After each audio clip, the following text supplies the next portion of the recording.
Hey guys, welcome to MusicStoreLive.com. This is guitar tech Paul Comegno, and I'm here with Paul Reed Smith, and I finally get to ask him a whole list of questions I've been waiting years to do. So, do you want me to tell you the truth?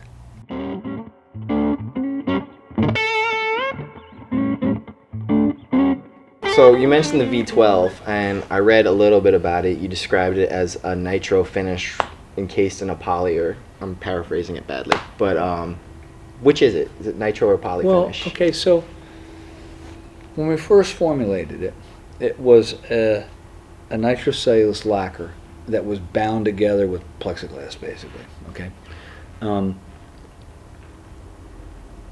nitrocellulose lacquer is nitro bound together with coconut alkyd. All right, so there's a binder in this stuff. The paint, it's just not a simple nitro. It's a complex cocktail. All right, and we play with the formula from time to time to get the guitars to sound better and to look better.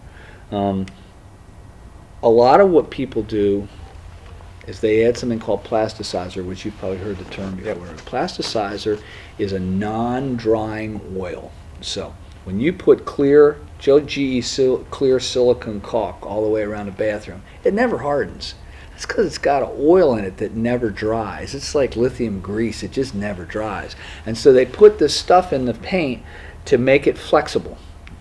I think the worst day in guitar making history, in my opinion, is the day that the bumpers on cars went from chrome to rubber.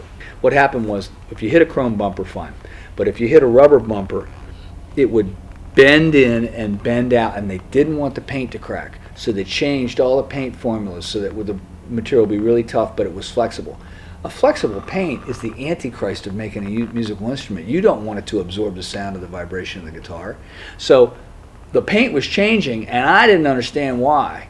And finally figured out that they were adding all kinds of plasticizers to the paint to keep it from cracking when it bent.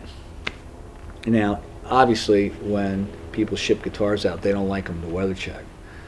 But if you got a Gibson from the 50s that didn't have any weather checks in it, you'd think it was a refin. Yep. Okay, so and that refiner probably would be worth, what, $125,000 at least on the value of the old instrument, right? Or $100,000, so at least 50, depending on the year or whatever. And to me, I don't find that weather checking is such a bad thing, but our industry hates it. So the challenge has been able to come up with a crystalline finish that doesn't weather check, and I think we've done an extraordinarily good job. So, before you started building guitars, what were some of your favorites and why?